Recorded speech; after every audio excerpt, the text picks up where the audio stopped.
Welcome to India News. Our guest today is Sangeeta Pradhan, a well-known nutritionist and dietitian. She has been a fixture at India News annual Health Expo for the last 10 years. She is going to make her presentation this year as well. Sangeeta, welcome to our studio. Thank you so much. And we are looking forward to listening to you at the Health Expo. So let's start with, anybody who watches television these days is flooded with all these ads, losing weight, diet control your A1C3 for diabetes and all this stuff. So what is your take on that? So the FDA has actually approved a few drugs for weight loss. You may have heard of orlistat. Mm-hmm. You may have heard of phentermine. But I think the drugs that have really flooded the market and I should say taken the world by storm and have become sort of the buzzword on social media these days, those are a class of drugs known as the GLP-1 receptor agonists, which is a huge mouthful. But essentially, they mimic an endogenous hormone that is produced by the small intestine. There's like cells in the small intestine known as the L cells, and they produce these hormones called the incretin hormones. I like to call them the incredible incretin hormones. Mm-hmm. They exert their effects in multiple ways in the body. The scientific community is very, very excited about these drugs, but again, with the caveat that there are side effects. The long-term effects are not known. So it's not the holy grail. Let's put it that way. Okay. Now, let's talk a little bit about diet and diabetes. Sure. And, we Indians are South Asians are very hooked to our Indian, food blood tests. And it is difficult here to manage that. So if somebody, say, is diabetic and on medicine, mm-hmm. What are some of your recommendations will be for that person? In the context of the South Asian diet. Sure. So it goes back to my original argument about eating whole, unprocessed foods rich in nutrients and fiber. One of the issues with the South Asian diet is that it's very carb rich. As you know, white rice, foods made with maida or white flour, poha, upma, which is a refined form of wheat. What about roti? Roti, the whole grain roti, unless you're gluten intolerant, which is a whole different issue. A whole grain roti that perhaps you make at home with a higher fiber content may be well tolerated. So, but as a rule, the South Asian diet is carb rich. It's top heavy in carbs. Let's put it that way. And also bear in mind that the pulses or dals, right, the lentils and the legumes are a great source of protein, but they actually happen to be carbs. Sure. So overall, the diet becomes carb rich, which means something called the glycemic load goes up. That's simply the extent to which your blood sugar goes up overall after consuming food, right?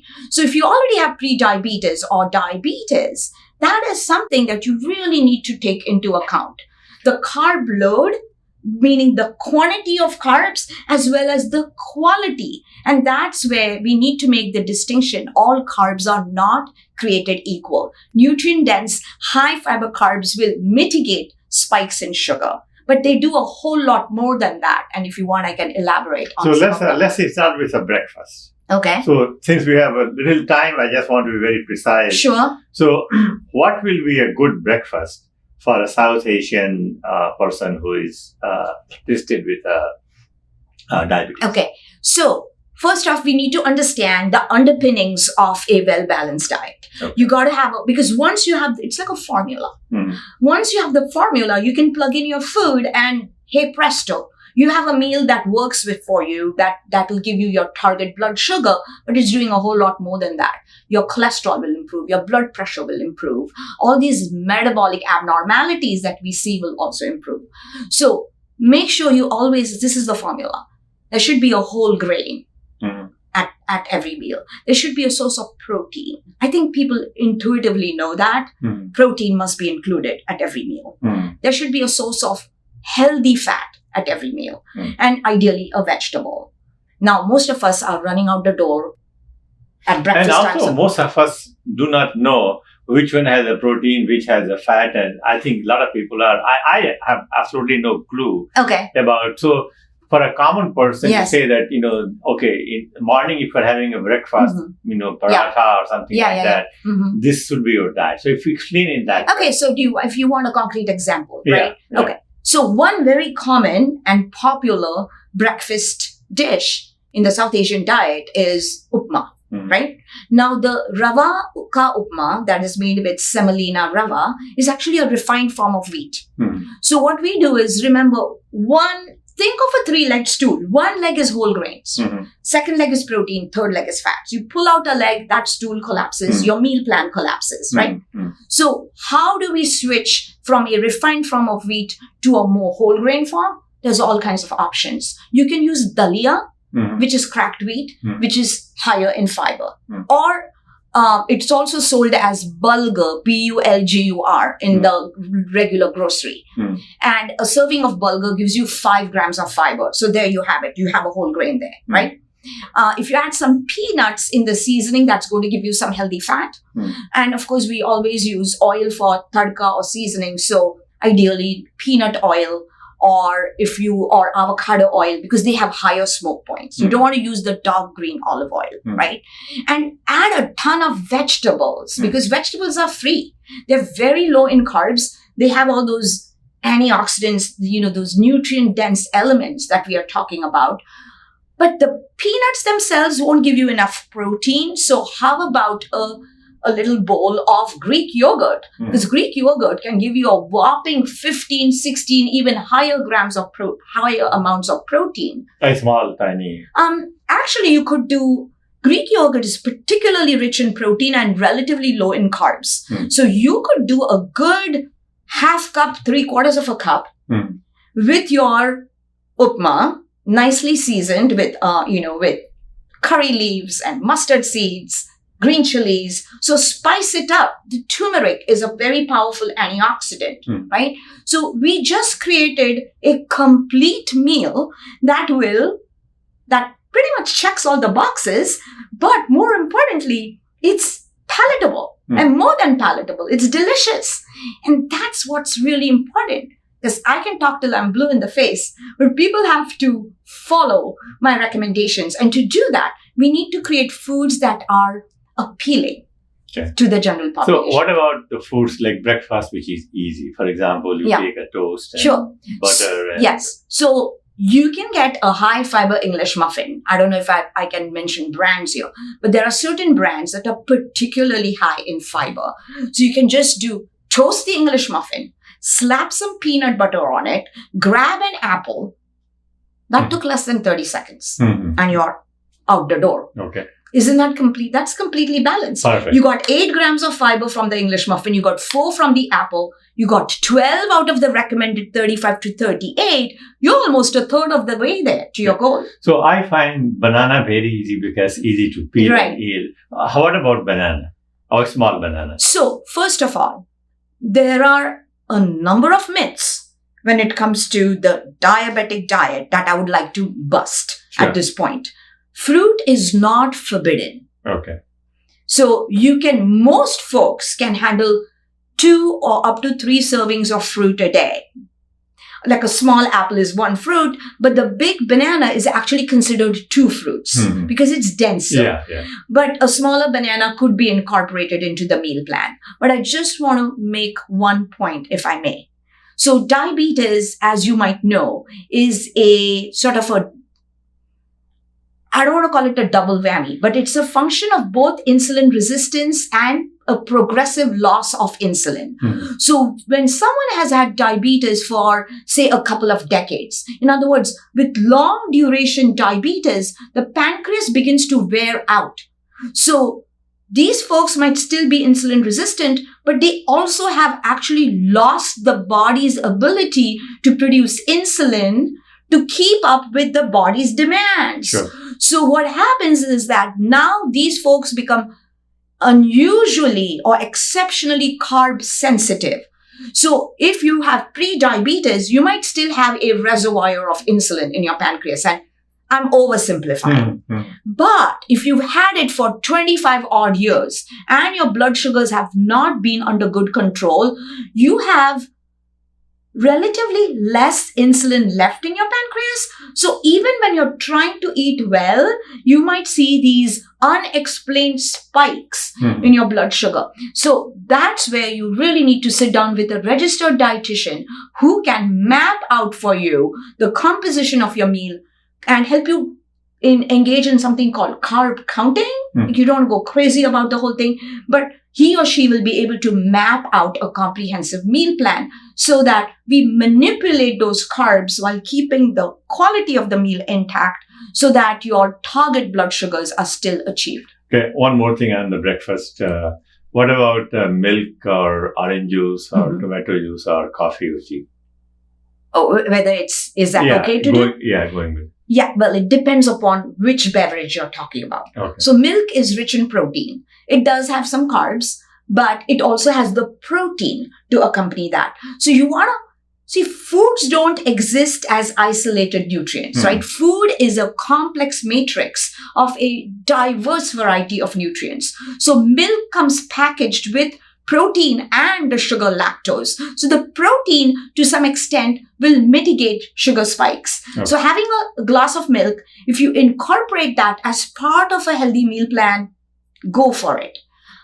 Orange juice. This is where, again, remember I talked about duration of diabetes, right? So if someone has relatively less insulin, their ability to secrete insulin has been impaired from long duration diabetes.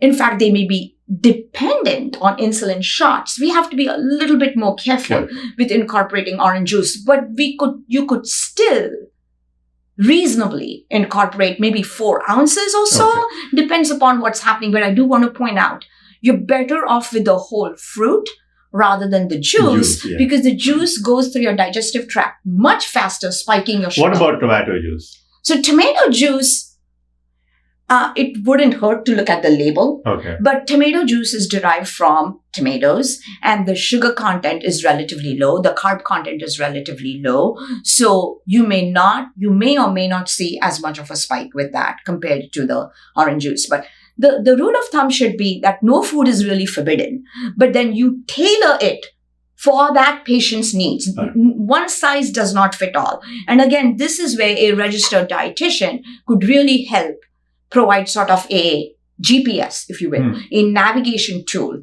to sort of navigate this whole process, which I know can be very confusing. Sure. Lunch plan for the Indians with diabetes. Sure. So going back to our formula, whole grain, protein, healthy fat, vegetables. So how about we have a couple of high fiber rotis? And what I would suggest is take about 2/3 of a cup of your regular 100% whole wheat flour, whole wheat atta. Mix 1/3 cup of ragi flour with that to make a very high fiber roti. Or better still, you could do 100% jowar or bajra ki roti. These are millets. Again, very high in fiber. Now, the amount, whether it's 2 rotis or 3, needs to be customized to that patient. But typically, the roti would be the quote-unquote whole grain in the meal. And then how about a katori or a small little bowl, I would say, maybe 1/2 to 3/4 of a cup, perhaps more, again, depending upon the individual's needs, of our pulses or legumes. It could be chole, it could be whole mung, whole masoor, ideally sprouted. That is an excellent source of protein, but it also has the dual benefit of giving a ton of fiber. As I said earlier, up to anywhere from 12 to 16 grams of fiber is what you would get from your whole pulses or whole legumes, your protein source. And then, of course, in most Indian cooking, we do tadka with, as I said earlier, avocado oil, peanut oil, and that's the fat in the meal. By all means, you could add peanuts, you could add almonds is as needed, but make sure that you have a large amount of non-starchy vegetables because as I said earlier, they are free, very low in calories, very high in fiber, nutrient dense. They will hit the spot, keep you full, keep you satiated. Most importantly, your post-meal blood sugars will reflect the composition of these meals. You should be close to target, all things being equal. If you eat a meal like this, again, I would recommend speaking with a certified diabetes educator or a registered dietitian who can assess your needs and then customize the meal plan accordingly. Let's say you're on the run, like most of us, and you just need a quick fix. Your audience might not like this answer, but plan ahead. Again, it's really easy if you grab, there's all kinds of high fiber breads on the supermarket shelf now. And again, I don't want to mention any brand names. Try to get a bread with at least 3 to 5 grams of fiber per slice. And if you're a vegetarian, you could make a chutney sandwich with a couple of slices of cheese. Remember the tomato cucumber sandwich that many of us know so well growing up. And you actually have a complete meal there because the cheese is your protein. The chutney adds that little bit of a zing that we all like. And then, of course, you have your whole grain bread. How about a couple of slices of avocado with that or grab a fruit? So this is if you plan ahead. But what if you don't? And many of us are caught blindsided and we need to, swing by a Chipotle. The advantage with the Chipotle is that they have beans on the menu. So yay for that. Because as I said earlier, beans are actually a storehouse of nutrients with fiber and protein and carbs, but the carbs are accompanied with fiber. It's nature's own package, not to mention potassium, magnesium, and so on and so forth. So you could create a bowl with a ton of vegetables, throw in those beans, and if you want a little scoop of brown rice, go for it. And that actually is a complete meal. Again, you could add some avocado slices. So that would make a complete meal. Yet another option would be to get a whole grain wrap. If you are a non-vegetarian, get some sort of a whole grain wrap with some grilled chicken on it and a salad on the side. And again, you have a complete meal. So once you understand these underlying principles behind good nutrition, as I said earlier, it's like once you have the formula, you just plug in the foods and voila, you have a complete meal. That will achieve the target outcomes. What about dinner? So dinner could be very similar to lunch, but of course, you're going to get bored if you eat roti all day long. So one substitute for the high fiber roti that I'd mentioned earlier is to use another whole grain. Quinoa, for example, has 5 grams of fiber. Bulgur has 5 grams of fiber per serving. Barley has 7. Farro has anywhere from 5 to 7. Whole grain couscous has 7 grams of fiber. So you could use that as the whole grain. You could still keep your pulses, have a ton of vegetables, and you have a complete meal. Do try to include yogurt because it's a rich source of probiotic bacteria. And it turns out that the gut microbiome, the beneficial bacteria in our gut, these little critters are actually calling the shots when it comes to chronic disease and inflammation in the body. There's actually a crosstalk that goes on between the gut bacteria and your immune system. So if you want a mature, well-developed, robust immune response, you want to eat these whole foods because they literally are, the fiber is literally fuel for these friendly bacteria. So including probiotics, including a nutrient-dense, fiber-rich diet is a wonderful strategy to help us accomplish our health-related goals. Sangeeta, it was a great day to outline about plan for the diabetic people for breakfast, lunch, and dinner. If you can also talk about the timing, like what should be the gap Sure. period between That's a great question. So, we've known all along that what we eat and how much we eat is critical to our health. But it turns out the timing of meals is just as crucial. And this has to do with something known as the circadian rhythms of the body. So, we know that as the earth rotates on its axis, we get a 24-hour cycle with a 12-hour day and a 12-hour night. Well, the 12-hour day and night never gets to New England, but never mind that. So also, the major metabolic pathways of the body are actually in sync with these circadian rhythms. So the key hormones that are regulating our blood sugar, weight, cholesterol, and so on and so forth are actually only released. These key metabolic pathways are operative only during the day because we are diurnal organisms, right? Human beings are diurnal. We are not nocturnal.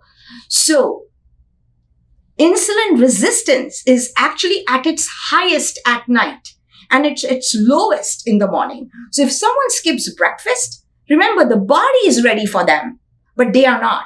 They just miss the boat. And on the other hand, folks who skip breakfast will inevitably eat late at night and they'll backload at the end of the day. But are those hormones available? No. It's like the kitchen is closed. There's no night shift. Plus, you're more insulin resistant at night to begin with if you have diabetes or pre-diabetes. But that insulin resistance is even more pronounced even in individuals who don't have diabetes. You put two and two together, and you can see how aligning your meals with the circadian rhythms of the body then becomes a very critical factor in meal planning. Sangeeta, coming back for the timing for the breakfast, lunch, and dinner, is there any sequence, for example, after X hours you should take a lunch, after X hours you should take a dinner, or do not skip if you skip, something along that line? But try not to skip meals at all if you can help it, because there's a hunger hormone called ghrelin, and it rises and continues to rise till you eat your next meal. So if you go for a long period of time without eating, it makes common sense. You're just going to be really hungry and more apt to overeat. There's no hard and fast rule as such. But as I said, if a meal gets pushed back, then all the meals following that meal will also get pushed back. And now you're encroaching into the dark phase of the cycle. Ideally, if you want to keep like a 2.5 hour gap between meal and snack, for example, say breakfast, just for the sake of argument, is at say 8:30. Your snack is maybe around 10:30, 11. Lunch is at 1 o'clock. 3:30, 4 o'clock is another, like your PM snack. This is all in an ideal world. Sure. And then 6:30 or so is your dinner.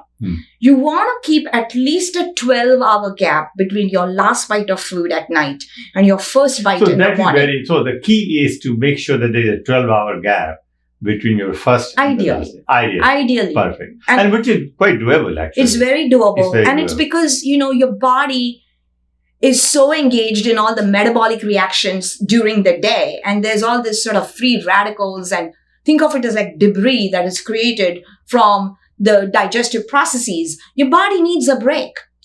Now, a follow-up question. When you were talking about Chipotle, I was laughing. You said that they serve beans, but they also serve cheese and sour cream and all those stuff. How do you look at them? So I want to just go back to the first sort of point I had made earlier. No food should be forbidden. Eating food and eating is a very pleasurable part of the human existence. So really no food should be forbidden. So if you're doing, a good bowl of beans, ton of vegetables, some avocado, honestly, a little sprinkling of cheese, a little bit of sour cream, is that going to be the end of the world? No. It's when we constantly eat foods that are very calorie dense without really being mindful of what we are eating, that's when we can get in trouble. But a sprinkling here and there for flavor, not at all. And I would in fact encourage folks to do that, because then this effort becomes sustainable. Sure. And it's no longer a diet. So Sangeeta, thank you very much for your time. My pleasure. And we are looking forward to seeing you at the Health Expo on August 18th at Burlington Marriott in Burlington. So am I. Excellent. Thank you.